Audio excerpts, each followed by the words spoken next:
Never seen a lame man walk. Never heard a dumb man talk. Never seen a blind man see. I promise you will change his name. Never seen a canceled debt. Never seen all the poor get fed. Never seen a prisoner set free. I promise you will change his name.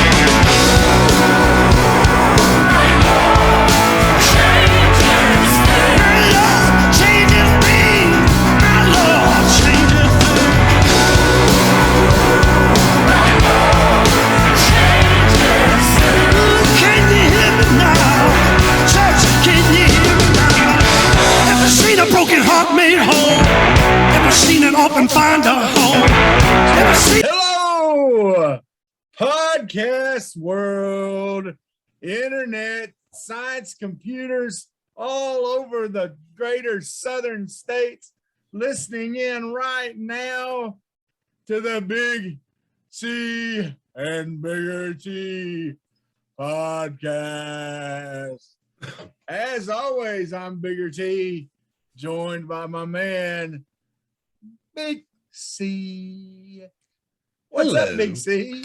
Man, you know, stuff and things. Stuff and things. You know. Things and stuff, man. That's all we doing right here. Oh, dude, I just looked. I've got an update on my watch. It appears Ole Miss just scored again.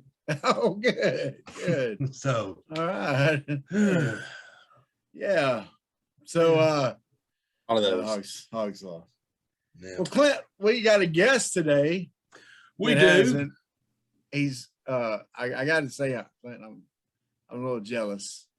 That is a magnificent beard, isn't it? He's out doing the beard game, man. Man, I mean, mine's not much. Mine's not much, but yeah, it's epic, Dustin. It's epic.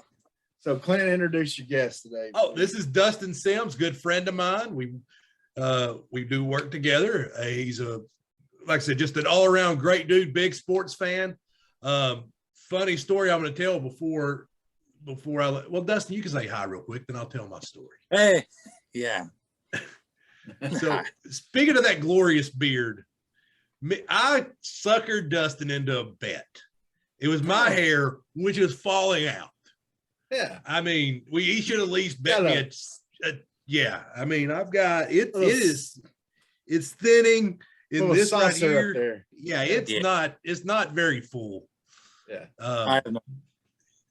But I bet him he couldn't eat the Big Sarge burger, that he couldn't finish the Big Sarge burger at Pig and Chick, which is like a 5-pound hamburger. Oh, that's a. And if he lost, if he couldn't finish it, he had to shave his beard. So Dustin had to shave his beard off. And to his credit, he shaved it off. And he thank goodness he grew it back. I'll just leave it at that. But well, I've seen a 4-pound burger before. Yeah. And I can put away some burger, but I couldn't have done the 4-pound. Yeah, so I don't even like hamburgers that much. Yeah, well, that was a terrible choice. Yeah, if it wasn't for bad decisions, there'd be no good stories. But yeah. No, I was sitting there with it in front of me, and I was like, if I lose this beard, I have nothing. And next to me was my pregnant wife. I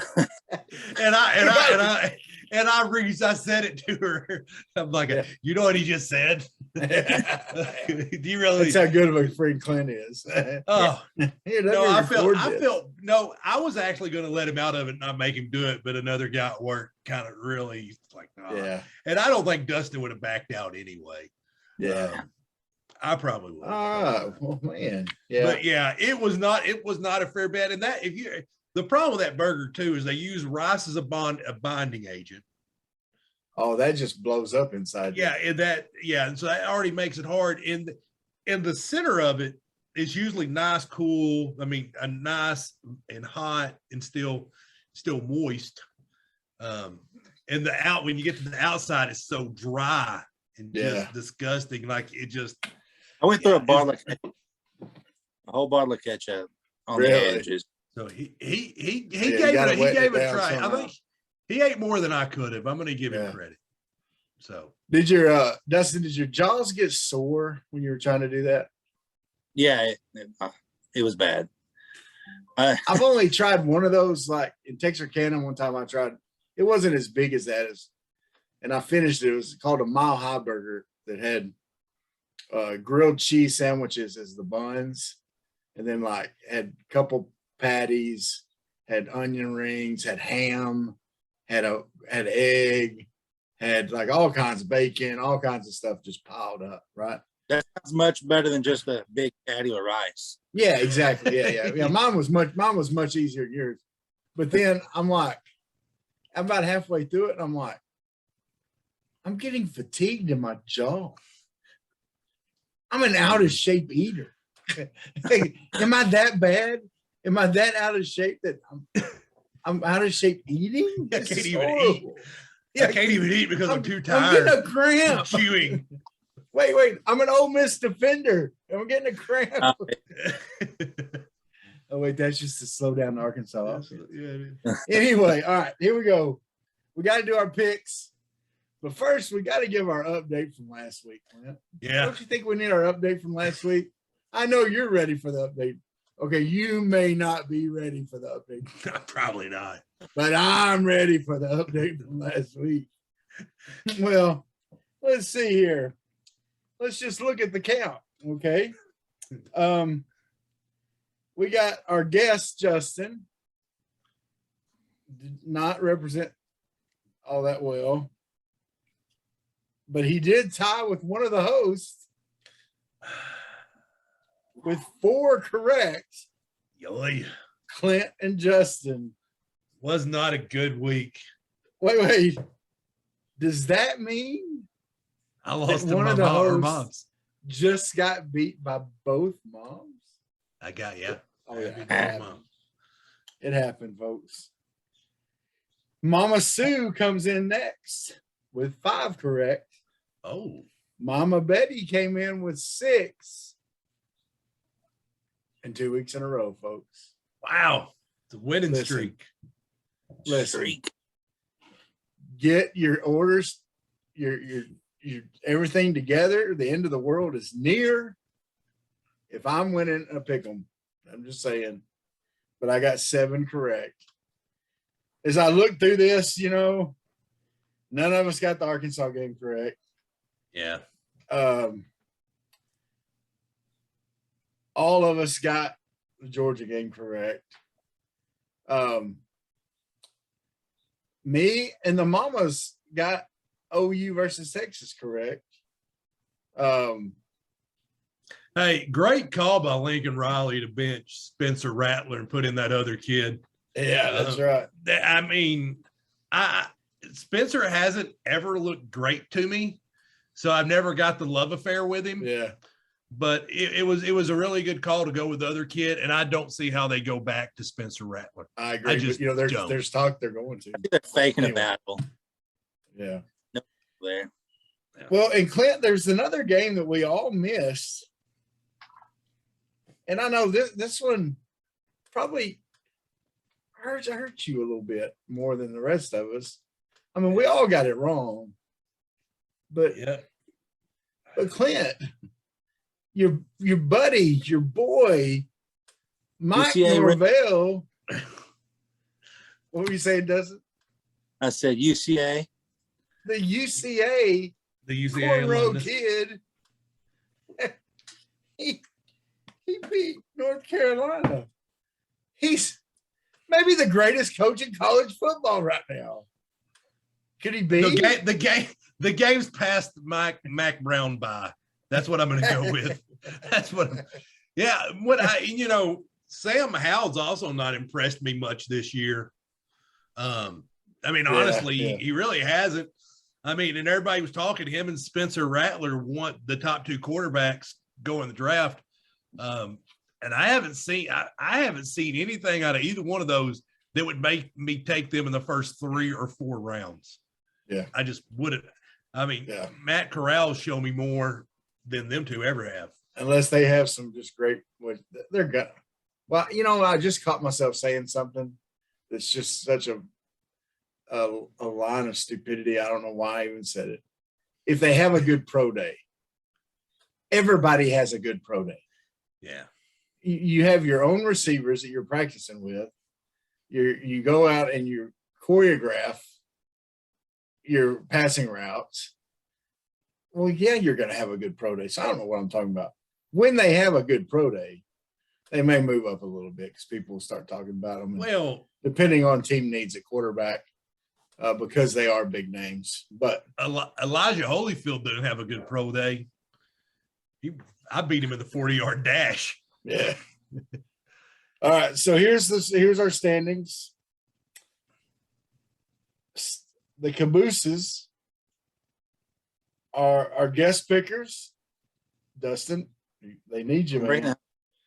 And Mama Betty at 29. Next is Mama Sue at 30. Next in line is Clint at 36. And I've got my lead at 39. Yeah, so you're up 3. Feels good at the top, boys. Feels good at the top. All right, Dustin, you should have the 2 picks for this week. Clint, I think shared them with you. We'll just kind of go through this and let you give your picks on each one. And we'll kind of go through it pretty quick here. Once again, you're competing against us 2 geniuses and our mommies. Yeah. Because we thought, hey, we could be like game day. We could get famous people in here. That's not us. We don't want to show off how thick our Rolodex is. We don't want to show off all the famous people that we rub elbows with all the time. We don't want to do that. We want regular guys and our mommies to pick. Exactly. So here we go. First one, Oklahoma State at Texas. Texas is actually, even though they're lower ranked, is a 5.5-point favorite in this game. What say you, Dustin? I'm going with Texas. Okay. Yeah. Go with the horn. Yeah. Mama Sue's going Texas. I'm also going to go Texas. They responded really well after the Arkansas beatdown, and I don't think they'll let this game beat them twice, or the Oklahoma game beat them twice. So, yeah, Mama Betty says Texas. I'm also going Texas because I think, they, even though Oklahoma beat them,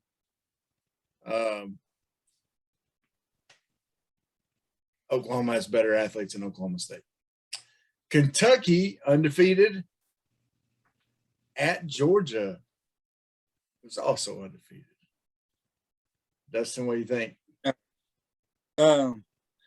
I'm going with Georgia, even though Kentucky's got the OC that came from the Rams. He's changing around there, but they're coming back to earth. Okay. Mama Sue's going Georgia. Kentucky might be the second best team in the SEC. Definitely the second best team in the East. The problem is Georgia's the best team in the country.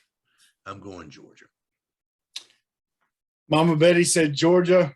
I'm also going to say Georgia. I would love to see Kentucky pull it off, but I just don't think it's going to happen. Ole Miss at Tennessee. I'm going with Tennessee. They put up 107 points in the last 2 weeks. It'll be another shootout. I'm going with the home team. Right. There's been Mama Sue's going Ole Miss. This is going to be a big deal to Tennessee. Lane Kiffin coming back as head coach. I'm going to go Ole Miss because I think they have the better football team. But home field advantage has been different this year, especially I think because of COVID last year. Home field seemed to be just a little bit bigger, but I'm still going to go Ole Miss. Mama Betty said Tennessee. Once again, the Elvis factor. I went, even though Ole Miss is probably closer. Anyway, I'm going to go Ole Miss. I think that was a good team that beat us the other day. Like Dustin said, though, Tennessee can put up the points also. We'll see which defense does better. North Carolina State is a 2-point favorite at Boston College. Dustin, what do you say, bud? Boston College has given up almost 6 yards of play, so I'm going with NC State. Mama Sue going Boston College. I'm going NC State because Dustin talked me into it. Good job. Mama Betty says Boston College. I'm also going to go Boston College. I'm going to go with the home field advantage on that one. Florida at LSU. Dustin, what do you think? I think that Butte injury, that's going to hurt LSU, and Florida's going to take them. Mama Sue's going Florida. I think Florida's going to drum them pretty good, and that seat is just going to get even hotter for Coach O. I think Mama Betty says Florida. I'm also going to go Florida, and every weekend it is every Sunday is going to be what are they doing with Coach O? It's they still have a job. Eastern Kentucky at UCA. I really don't know much about this game. I didn't look up anything. Dustin, you know anything about this game? Yeah, they both joined the A-Sun, the former Atlantic Sun Conference this year. They're competing in a two-conference challenge for the A-Sun and the WAC for a bid into the FCS playoffs. UCA's got Braylon Smith. He's pretty much leading every statistic for a quarterback in the conference. And Eastern Kentucky's got a running back of Jaquez Jones and 2 linebackers that are pretty good. So that's what I'm going with, Eastern Kentucky. Okay. They got to run on stop.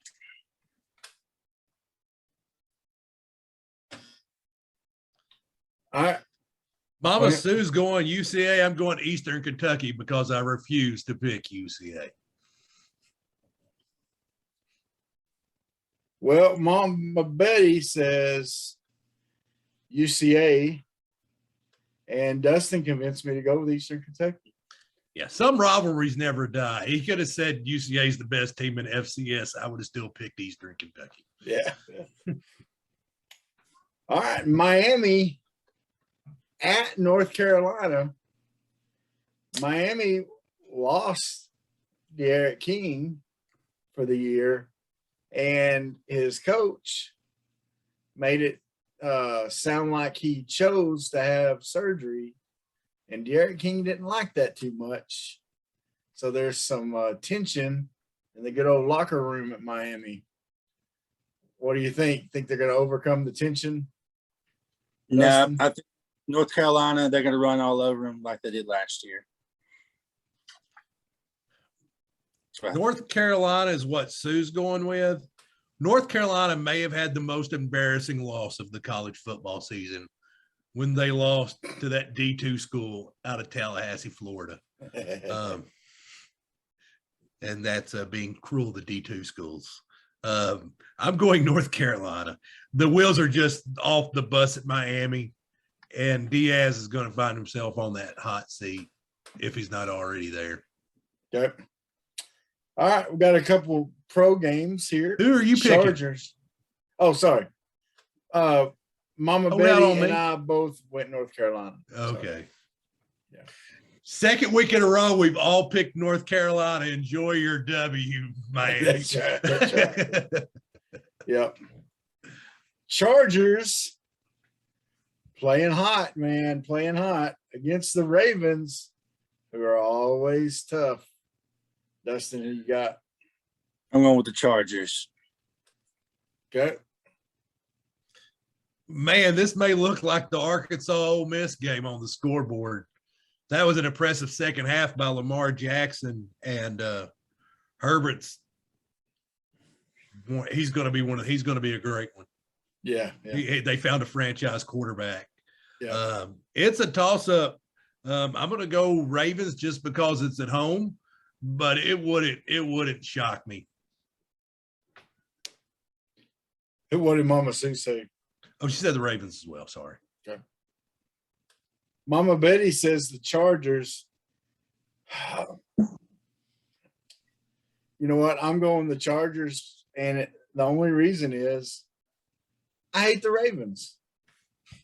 Same. Yeah. They stole my team, moved them to Baltimore. Therefore, I must hate you. And won 2 Super Bowls. Jerks. All right.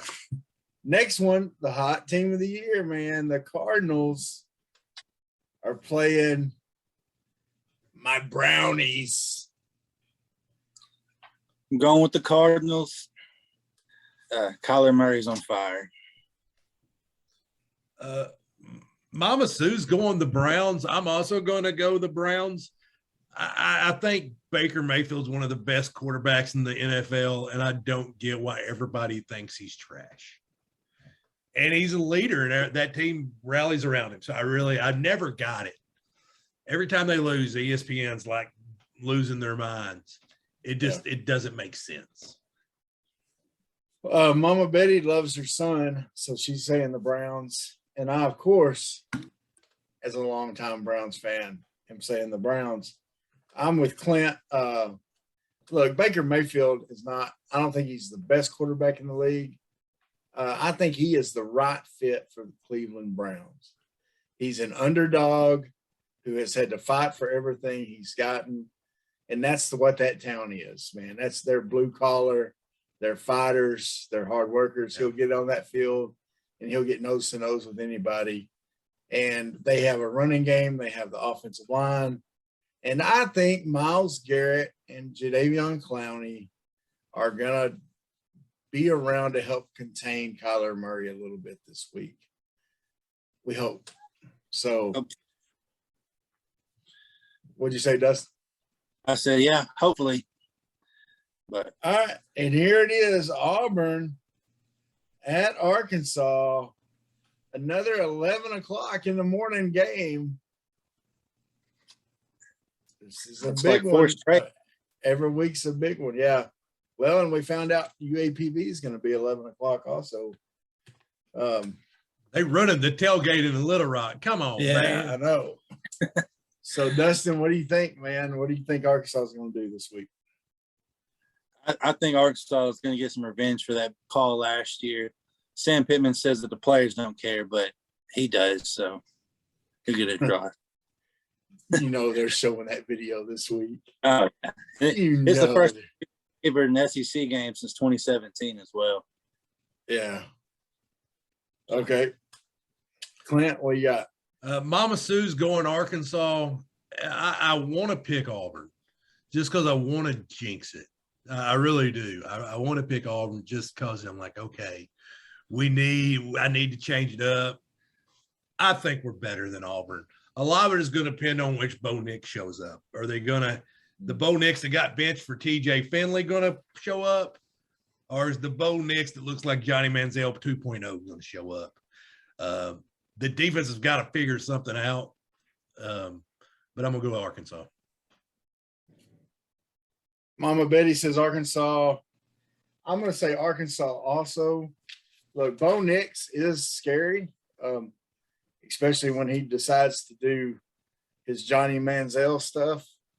However, I think that plays into Arkansas's strength on defense, which we haven't seen much strength the last couple of weeks. We'll talk about that a little more later. However, I think the aggressiveness of our linebackers, he's going to have a hard time doing some of that crazy stuff against them because they're going to pursue him when he starts getting out there running around with like a chicken with his head cut off, trying to create something. I think they're going to shut down some of those crazy plays that what was the win before the game before LSU where he it was LSU where he was running around making those crazy plays. Yeah, he played well at LSU, and he was playing okay against Georgia. They did actually score 10 on Georgia, Yeah. which was 10 more than we did. Yeah, it's true. But yeah, we'll see how it goes. Well, all Well, right. Dustin, man, thank you so much, bud. No problem. Thank you guys for having me. thanks for All right, helping us I'm out, Dustin, and you have a great one, man. And I'm going to kick you out now, bud. Later. And then I'm going to report you. Oh, no. all right. Well, now we got All a right. beard better than mine off the screen, so we'll be. Yeah, I know. I'm saying I need to shave. I'm in all my full neck beard glory today. Oh, look at you. Yeah. No, that is no. He looks like Gru without the beard from Despicable Me. I felt so bad for him because you don't want to do that to anybody. You don't want to, like, you're kind of like, let's make it like almost making a tattoo band. Like, oh no, dude, you ain't got to do that. Yeah, Get it? I would. It would take a lot for me to shave mine off because I haven't shaved mine since I was 30. Yeah. So that's 15 years that I've had this. Man, why are you telling everybody how old we are? Sorry, my bad. I can pass for 45. Anyway, so Yeah. Well, hey, it's time now, Clint, for, as always, our holy shnikes moments, and I'll do mine first. Yeah. We watch other sports here besides Razorback football, and we're going to cover other sports. Okay, we've kind of been in a deal where we're just covering Razorback football because, well, that's what everybody's talking about. This show is about, two best friends talking about what we would talk about. So this is what we would talk about right now is Razorback football.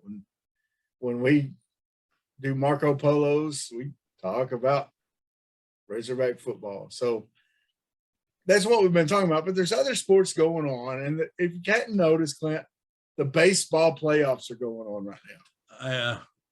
My Cardinals lost, so I haven't cared.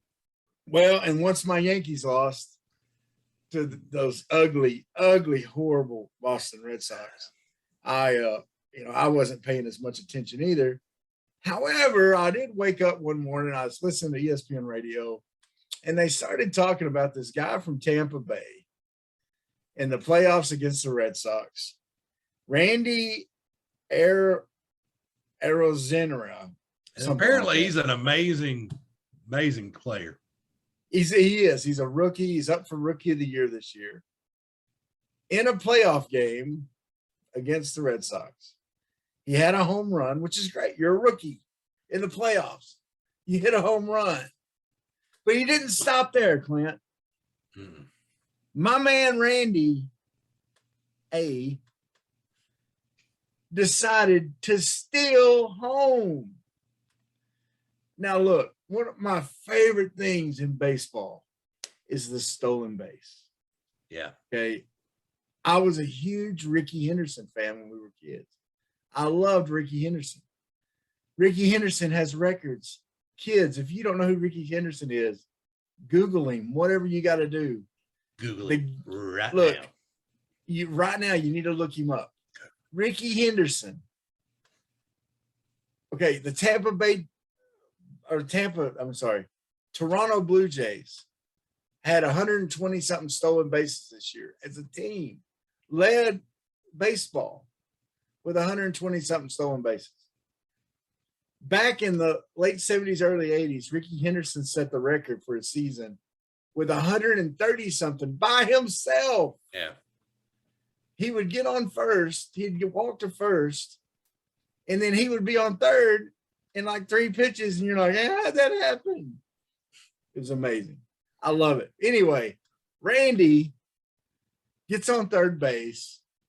The Boston Red Sox are not holding on, which doesn't, you don't normally hold on to the guy at third very often.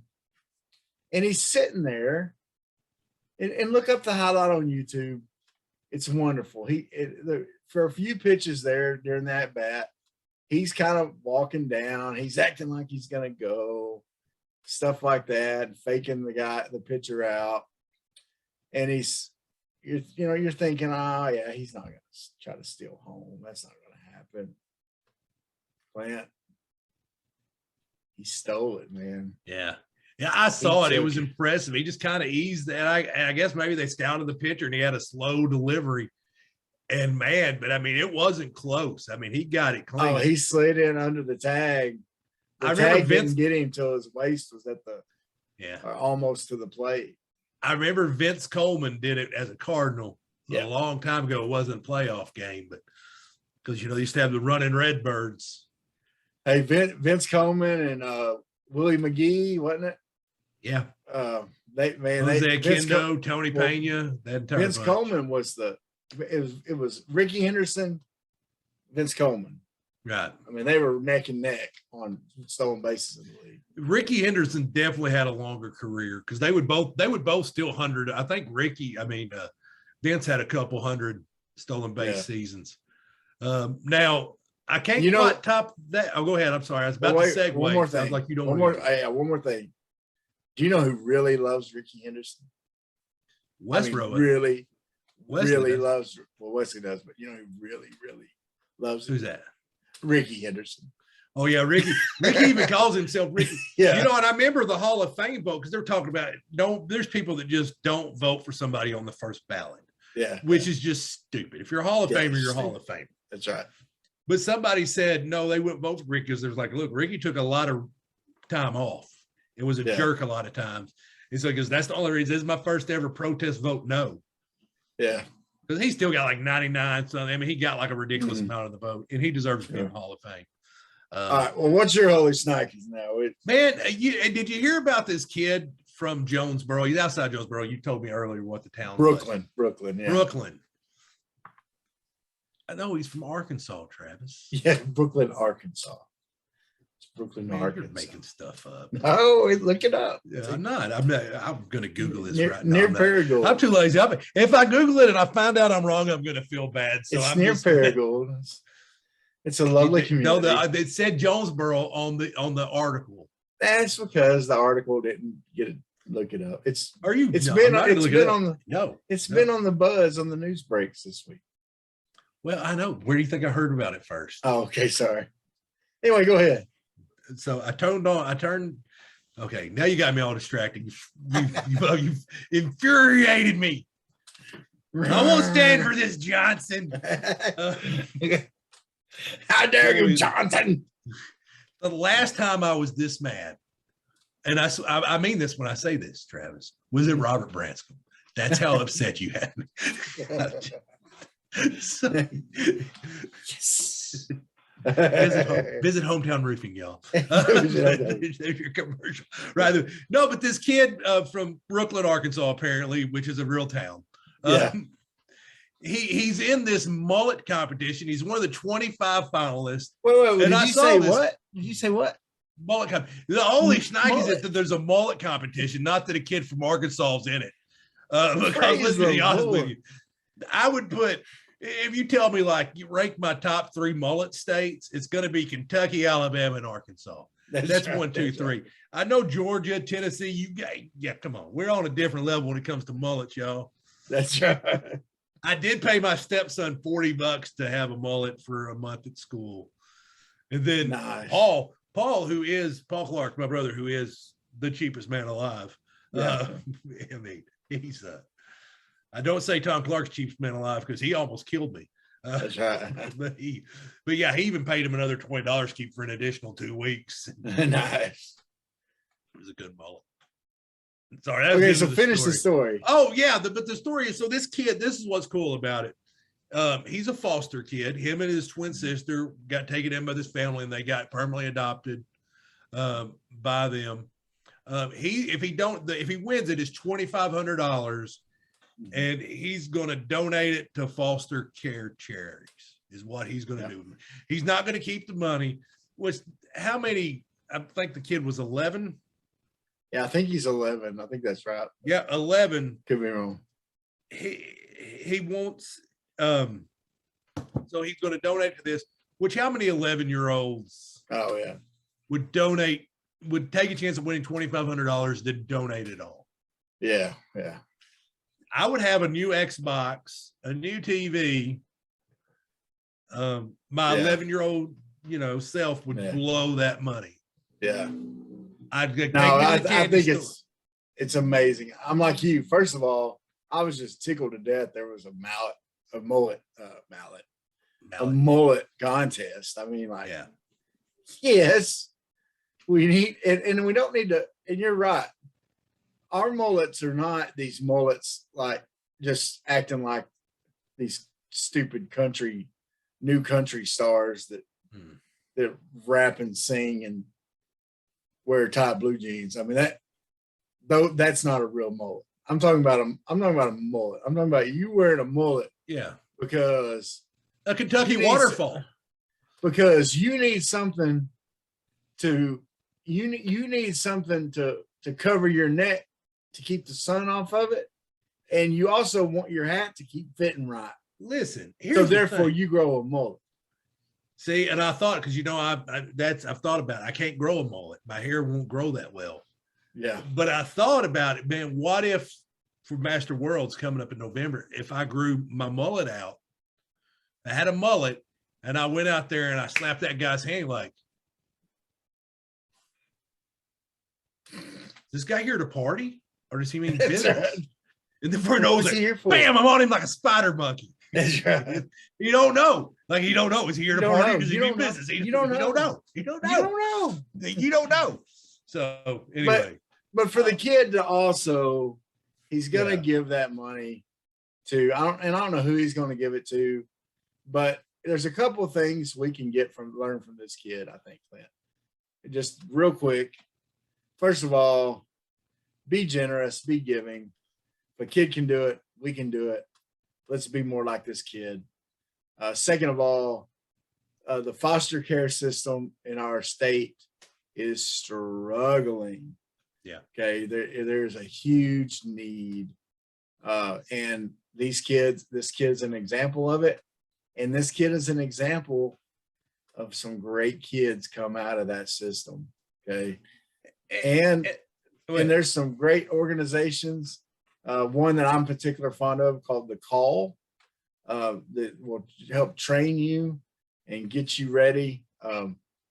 So whatever you do, and if there's a way, I don't know, there may be a way online that we can help vote for this kid or something like that. I looked earlier because I wanted to vote for him and maybe, get our listeners to vote for him.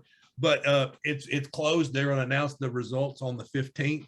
Okay. But going to what you said, seeing something that's giving something to you. Yeah. And then trying to give back, trying to help others have the experience. Because he said, I want the other kids to have what I have. Yeah. And that's what he wants. And so to appreciate that is huge. Yeah. Now, on to something not so good. Yeah, good for you, buddy. Good for you. I think his name's Alan. He's mullet man to me. Mullet man. But so not new good vibes, this Ole Miss game. Oh, Clint, did you have to bring that up? Yeah. All right. Look, it's an exciting game. Right? It wasn't boring. We had that going for us. Man, and it was a great college football Saturday. It really, the games are all, I think the Arkansas Ole Miss game was the best game of that was. Yeah. Hey, how about, I heard someone say this. How about that Ole Miss clock runner? Hey, how do you leave 1 second? Like, we're playing it. You let that accidentally run off, baby. If they're in Arkansas, what are you doing over there? I guarantee you Lane Kiffin wanted to fire whoever that was. Well, but at this day and age, it doesn't really do you any good because they would have reviewed it and put it second back on the clock. That's true. So you might as well come. But I see what you're saying, because I remember Arkansas Tech one time they left a second on the clock, and Mullins even said, "Our home clock operator should have let that run off. Shouldn't let that happen." But let's talk about first, Clint. Let's talk about our players of the game, and then we'll use that to transition into some of the things we saw and what we need to see this week. Yeah. So who's your player of the game? It's an unlikely one. Unlikely. Someone very, very unlikely. Well, that's the way we do things, right? The most valuable person for this game is Chad Morris. Didn't we fire him? We did, Isn't he? but Isn't he in high school? coaching high school football in Texas, yes. How's he? Clint, listen, now I know we're trying to be different on this podcast. Right, yeah. But I mean, Here's the fire thing. coaches. Here's the thing about Chad Morris. Yeah. I was going back and forth between three players. I also wanted to give a shout out to Ty Clary, who played phenomenal at right tackle the entire game. Yeah. But my three players of the game, I thought about Trey Knox, who all of a sudden stepped up playing tight end. Mm-hmm. Then hopefully they have plans to get the tight end more vertical, especially with him there. Yep. And showing that he can catch the ball again. Yeah. Treylon Burks. I mean, if there's a better wide receiver in the country, I haven't seen him. No. And you won't see. There's not one. KJ Jefferson. Yep. Who is the undisputed leader of this offense. And I'm honestly, we've talked about it, and I said for this Arkansas team to be 8-4, KJ Jefferson has to be special. Yeah. And that's 8-4 is my beginning record. I'm probably really honestly, I would be shocked if we didn't go 9-3. I think this is the Auburn game is the hardest game outside of Alabama left on our schedule. Yeah. KJ Jefferson is just different, y'all. I hope Brandon Allen was good. Yeah. Ron Mallett was good. Yeah. Tyler Wilson was good. Yeah. Felipe Franks was good. KJ is on a different level than every one of those guys I just mentioned. Yep. He has a chance to be the best one we've ever seen. And I would put Joe Ferguson on that list of people that he could. I'm saying Tyler. I mean, KJ Jefferson could be a 15-year pro in the NFL. Yeah. He needs to work on some intermediate stuff. Yeah. Yeah. But you show me a quarterback, that just raw potential. And he's working it. I mean, that pass that he hit to Warren Thompson, to score the touchdown to set up the 2-point conversion was an unbelievable touch pass. Yeah. Unbelievable. I mean, he dropped it. I mean, he just kind of went and it just right in there. It was a great. Yeah. But Chad Morris recruited all three of these guys to campus. And Chad Morris Chad Morris set the bar so low that this game didn't even hurt that bad, y'all. Yeah. I mean, let's just be honest. We all had a little bit of pride. I mean, I didn't feel like this team quit. And I felt like, you know what? We're putting it on the line right now. Yeah. I hated the play call on the 2-point conversion. We can get in that later. Yeah. Because that's no way to run. But you recruited these three guys to campus, and I don't, and there's some guy that out there did preseason power ratings, rated KJ Jefferson number 14. I can tell you, after this Saturday, I would have him second in the SEC. In the SEC, behind Corral. I think Corral's the best quarterback in the SEC. Yeah. I think KJ Jefferson. I think we saw the two best on the field the other day. I really do. And I'm like, this, I don't know if people realize what they were watching. Yeah.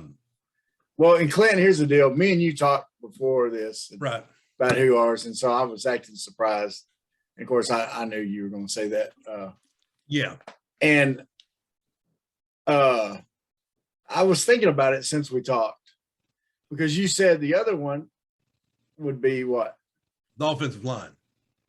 Chad Morris recruited all those guys too. Yeah. Stromberg, Yeah, well, I mean, the two guards. I mean, I think Clary and Cunningham were before him. I think they're probably Burt guys. Oh, that's true. That's right. They were. Yeah, that's true. But three of them still, guys. He coached them. But if you look what, but and they still survived. Yeah, but if you look at everywhere Chad Morris has been, Clemson, they took a step. Yeah. They took a giant step after he left. Yeah, and SMU did the same thing.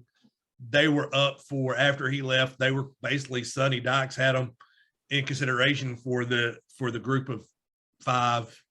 Yeah. New Year's 6 bid. Yeah. I mean, he's done. I mean, he's done it. It's a shame that he's such a terrible on-field coach. Yeah. I mean, it's like you got to think, and I hate to do this to try to give somebody an idea to hire Chad Morris. You don't think if you're a school that's struggling recruiting, to hire him, pay him double whatever this high school in Texas is paying him, and make him your recruiting coordinator. Just say you're going to stay in an office, and all you're going to do is just figure out my recruiting strategy. Yeah. Well, and I agree with you. I think that's a good one. I think especially for our show, when you look outside the box, because he did recruit all those guys. He saw talent in them. Let's give him some credit. Mine, other one, I added that. I added the offensive line to yours there, but just to kind of follow up from something I've said here on this show, and you kind of said another one, which I'd said something about Trey Knox could make a difference by the time this year's over. We're seeing that. The other one is Rocket Sanders. Looked great. He, one thing I've kept saying was when he learns to run like a running back, and he's running like a running back. Now, the other thing I saw the other day in the game was he was running routes like a receiver from the running back position. And Clint, you're talking about a weapon. Whenever he can run routes like he can from the running back position, where you can send a guy that's lined up behind the quarterback and you can send him on a seam route down the middle of the field, 50 yards down the field. And he's going to have a linebacker that runs a 4.6 40 on him. Man, that's Marshall Faulk, Le'Veon Bell type stuff right there. He really, and I think hopefully he did. He took that fumble to heart. I mean, because that kind of was a momentum change in the game. But that was a fumble that I think everybody realized that anybody can make. Yeah, he was being held up, and it was an effort fumble. He's like, I'm not going down. I'm fighting for extra yards. Yeah. So it's like, which is why he was back in the game. Yeah. Pittman didn't do a, where he holds him out, for a lot of series after that. Like, I'm going to show you. Yeah. If he fumbled again, then pull them out. But, and let's talk about Trey Knox again real quick. And part of the reason, because we did our Mount Rushmore Razorback football, and me and you both had some strange ones, and I put Robert Johnson on mine. Yeah. The reason I put Robert Johnson was he got beat out of quarterback by Mitch Mustang. Yeah. Just it happens. Mitch Mustang, for as not good as his career was at Arkansas, was better than Robert Johnson. Yeah. It was what it was. Yeah.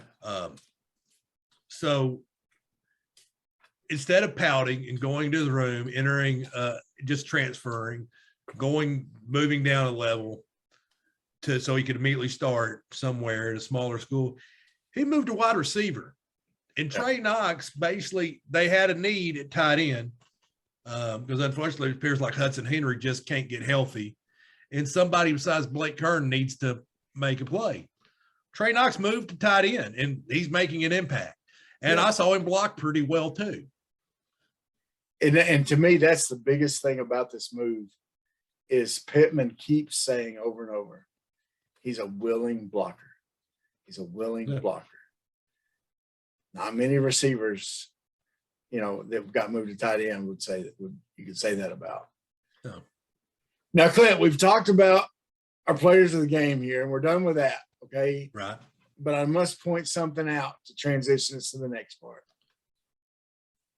We didn't mention any defensive players. No, I made the joke earlier that Ole Miss just scored again.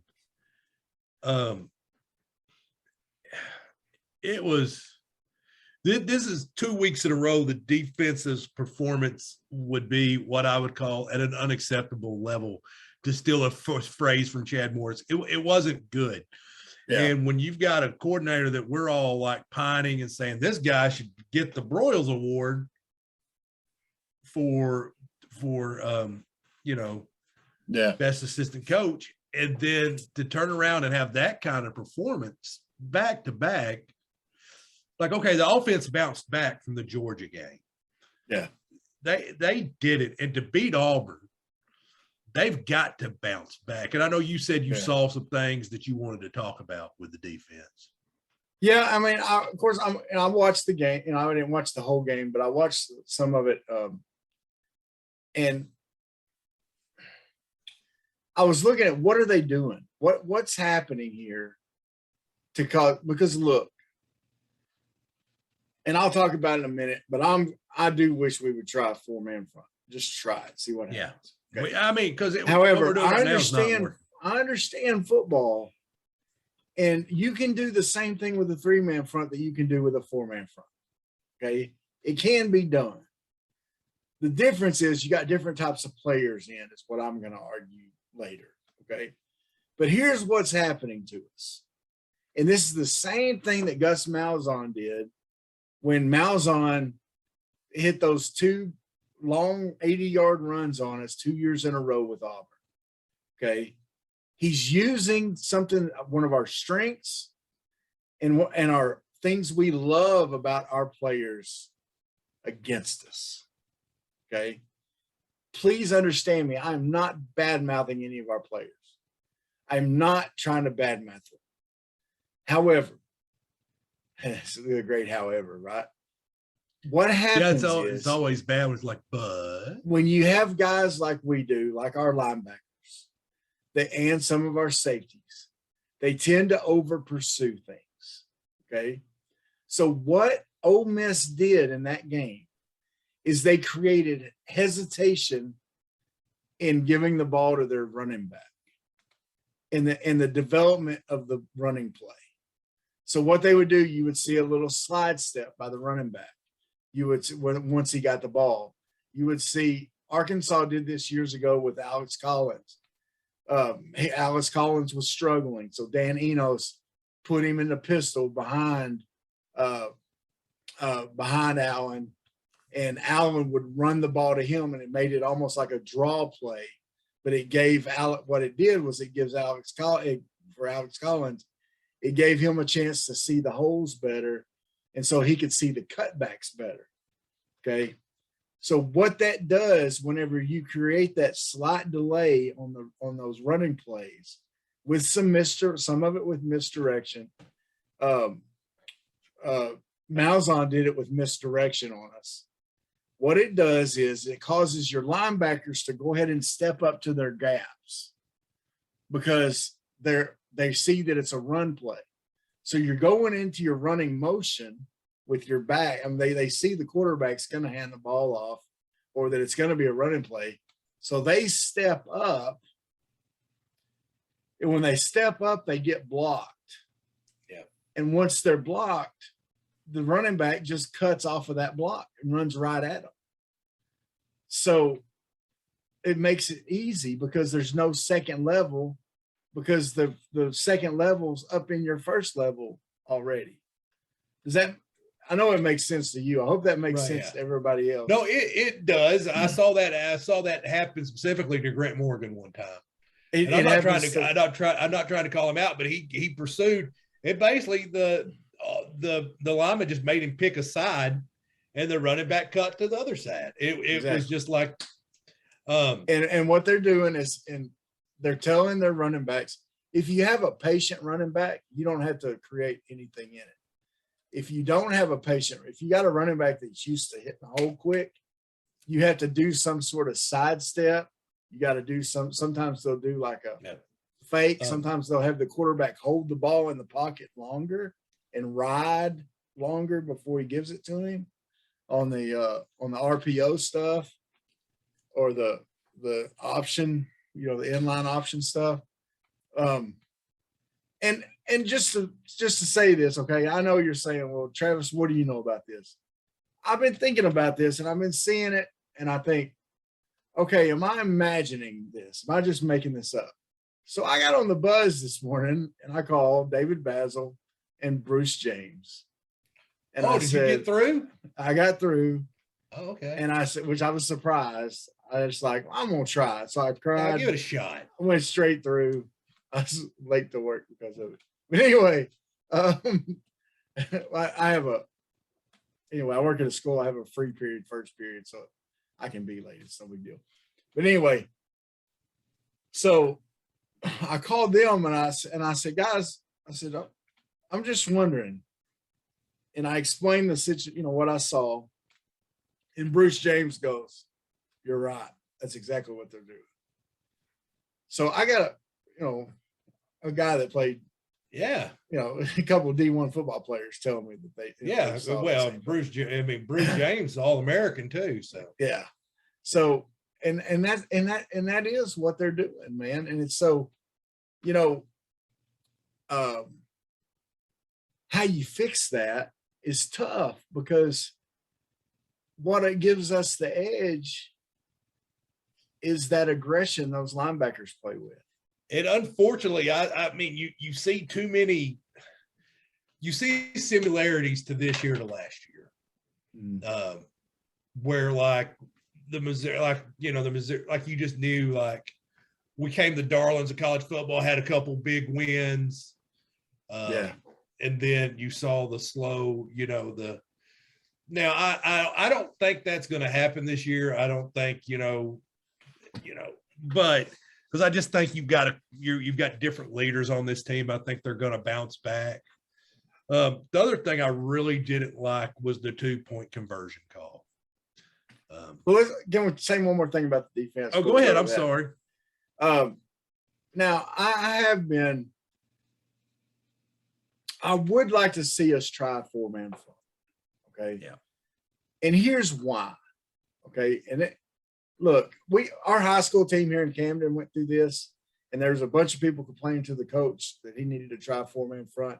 And I defended the coach because I didn't think that team should have tried the 4-man front, that they could have done everything they needed to do with the 3-man front they were running. And so I'm not just saying this just to jump on a bandwagon saying, whatever. But here's the point. We've been told all offseason that this could be a multiple front team. With the transfers we got from Missouri, with Ridgeway. That we have the depth and the ability to run a 4-man front.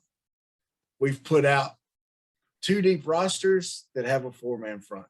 Clint, we ran the 4-man front against Texas A&M. I went back and watched some of that game, and as I was watching it, I saw Williams come in for Henry, and I was like, wait a second, he's the only one subbing in. That's weird. And I don't even get why they don't. If they're going to keep the 3-man front, why not put 4 linebackers in? But here's the problem. It's the linebackers that are causing our problems. Yeah. So, and that's my argument of trying the 4-man front. And here's the thing, and I'm going to call out a guy that I normally count on and think that he's right on just about everything. But I'm calling out Trey Biddy. Because Trey Biddy got on Drive Time the other day, and on his website, he keeps saying, well, why would you take a defensive back out? That's just taking speed off the field. No, Trey, we run a nickel defense right now. What I'm saying is run another style of nickel, which is with 4 down linemen, but 2 linebackers. Keep all those D-backs and all the speed on there. Instead of using linebackers to contain a quarterback, you're using defensive ends to contain the quarterback and see what happens.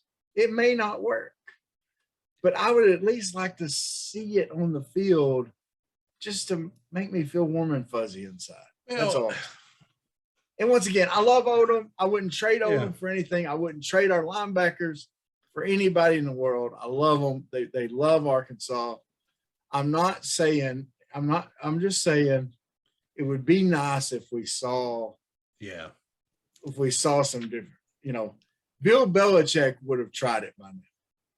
There's a reason he's won the Super Bowl. I'm going to say this, and then I'm going to move on to what I got to say. Okay. I don't appreciate you starting a blood feud between us and Trey Biddy. It's happening. It's happening. Trey Biddy did say he did say on his walk and talk. I love Trey Biddy's walk and talk. Yeah. But he did say go watch his free stuff on YouTube. Go watch it. It's great. Yeah. He did say Jalen Catalon does not look like Jalen Catalon right now, that he thinks he's dealing with some sort of injury. Which it came out. He's got a broken hand. Yeah. So Pittman told us yesterday. Yeah, I mean, because he's still one of the best safeties, if not the best safety in college football. But he had that broken hand against Georgia. Yeah. And he still played hard to the end of that game. Yeah. And that's what I love about him. So he may be hurting us sometimes. He should have had an interception against Ole Miss, but he probably would have caught it. Okay. Anyway, the 2-point conversion. The 2-point conversion. Would you have gone for it? Would you? 100%. Would you have gone for the 2? 100%. I agree. Me too. Trey Biddy said on his walk and talk, he goes, "It's a coin flip. You might as well be the one flipping the coin." That's right. I love the decision to flip the coin. Like, hey, here's my thing is, you're the best running team in the SEC.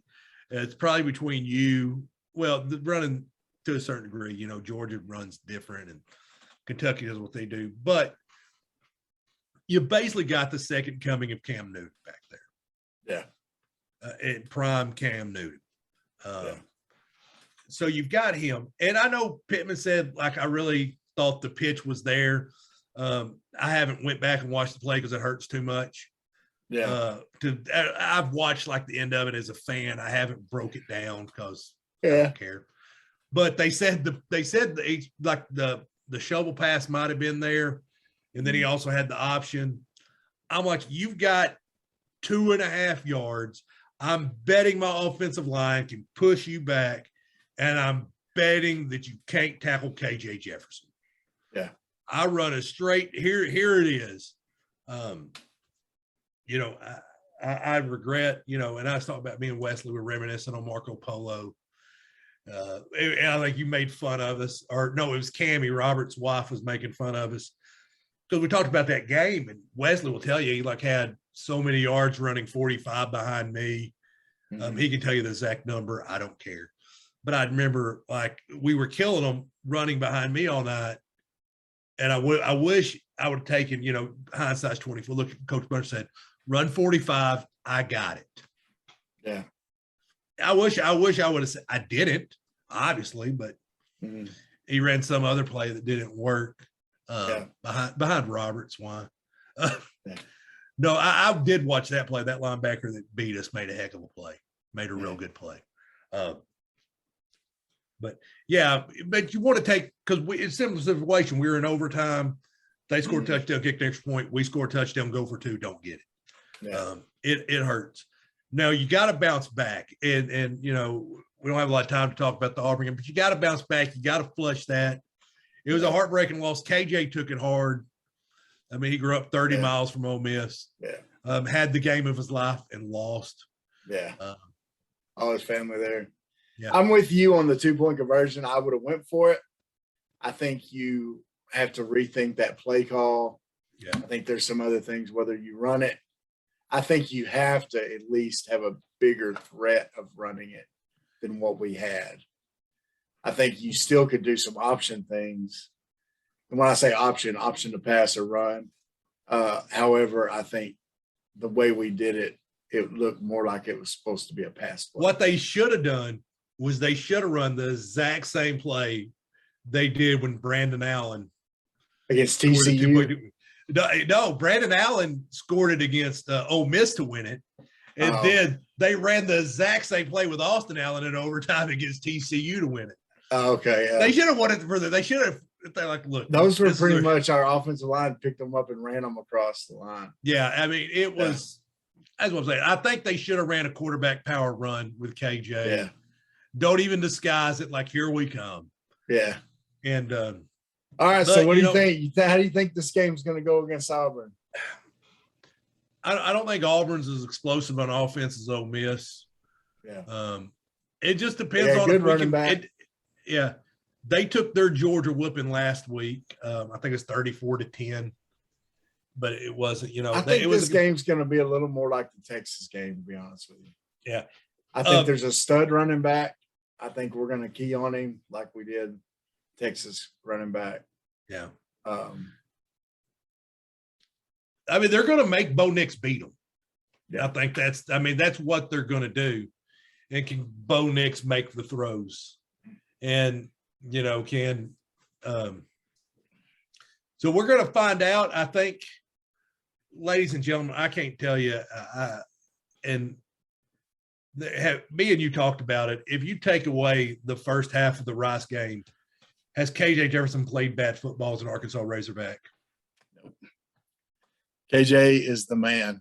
He's the real man. He's taken this team over. That was another thing they asked on the buzz today. Said, who's your MVP for halfway through the season? I said, it's got to be KJ. I used the example of two things I've talked about on here. The Georgia Southern game, when he comes in, when Hornsby had come in for a little bit, we needed to get a first down just to clean it up. He comes in like big brother, says, sit down, little bro, I got you. Gets the first down, goes back and watches the rest of the game. Then against A&M, me and you talked about it, man. You could feel it watching it on TV at home. He came in that game after that injury, and you could feel it, man. He said, this is my team. Yeah. I'm the leader of this team, and I'm going to win this game. And he did. And for anyone out there listening, screaming the Georgia game, shut up. Yeah. Just look, the Georgia game, once again, like we talked about, you'll never have everything go as bad at one time. Is what happened. No, that's one of them deals where, you know, the wheels went off the bus and it went off quick. And I'm not saying if we played Georgia 10 times, I'm not even saying we would beat them once, but we wouldn't play that bad anymore. No, because you cannot play any worse than what we did. No, and you know, I think Kirby did take, you know, he took the foot off the gas, to say the least. Yeah. But y'all, KJ, from the day I saw him play, the way after that Missouri game, where he didn't know he was starting until he got to the stadium and watched how he played, he's had me convinced he was the man ever since. He is. And there's all these rumors about why Morris kicked Cheyenne O'Grady off the team. And one of those rumors is he was in his face saying KJ needs to be starting. Really? And then, well, I had heard that. Yeah, there's all kinds of rumors, but there's no and whether that's true or not, I don't know. Yeah, and I don't even know where I've heard it, but I've heard it. Well, if it was true, good for him to step up and say it. Yeah, but I'm just telling you, and I don't know if people, because I'd heard on the buzz, like when everybody's like, I don't know, KJ's fat. You know, whenever people were saying that, you know, I remember listening on the buzz and people were saying, yeah, they didn't pay. He was an athlete and people were recruiting him at linebacker. And I thought he was a quarterback. I think he was like a top. I don't think he was recruited as an athlete. I think he was. No, there wasn't many schools recruiting him at quarterback. No, I think he was above Bo Nix though, in the rankings. But I mean, yeah, he was still a good. I mean, he was seen as a good field general too. And the comparisons to Cam Newton didn't just happen this year. No, he was being compared to Cam Newton in high school. Well, I mean, you know, So guys, I'm telling you, I think KJ had went toe to toe with the front runner for the Heisman and put up better numbers than he did. That's right. And like Grant Morgan said on the radio this morning on the buzz, he said, I can't see how he's not in the talk for the Heisman, because he said exactly what you just said. He said he was on the field with him this weekend, and to me looked better. So, all right, Clint, one more thing. I just remembered this. I just want to get your reaction to it. This is another Holy Snikes I forgot to say. Oh, yeah. But we were way long tonight. I know we're way long, but real quick. Yeah. My Brownies were playing against, I forget who they were playing last week. And they wanted to let the other team score so they would have a chance to come back. Oh, I saw that. Drug him in the end zone. And they picked up Austin Eckler and drug him into his own end zone while he was trying to go down. What do you think about that? You do what you got to do to win the game. You do what you got. All right, man. All right, people, listen up. Thank you so much. Sorry if we went a little long today. Hope you enjoyed it. Listen to us on Apple Podcasts, on Spotify, on the YouTubes, but more importantly, share. Let other people know that if you like what we talked about, if you get some laughs, if you learn a little bit, you may learn something today. You never know. Never know. You learn that there's a mullet contest out there. I bet you didn't. I bet some of you didn't know about it. But some of you didn't know. And now you have something to achieve in life. To win that after that kid wins it, because he's going to win it this year. But next year you could win it, and then you could give the money to help support your favorite podcast. Exactly. Just joking. Give it to something more important than that. But unless you want to give it to us. I'll donate it. Seriously, thank y'all for listening. We love doing this. Clint and I, we're bros. We love each other. We love doing this. We love talking. We love talking about this stuff and just creating this every week. And the best part is there's actually people that listen to us. It is. And that is humbling. It may not be a ton of you, but every one of you matters to us. And I love every one of you except for Gabe. Except for Gabe. So there we go. You're on notice. All right. Thank y'all, Clint. Have a great week, man. Have a good night, buddy. Go Hogs. Sweat, work, filthy, dirt, harvest, hurt, kingdom come. Sweat, work, filthy, dirt, harvest, hurt, kingdom come. Listen, that's why I sweat when I work. My hands get filthy down in this dirt. Won't see no harvest till I hurt.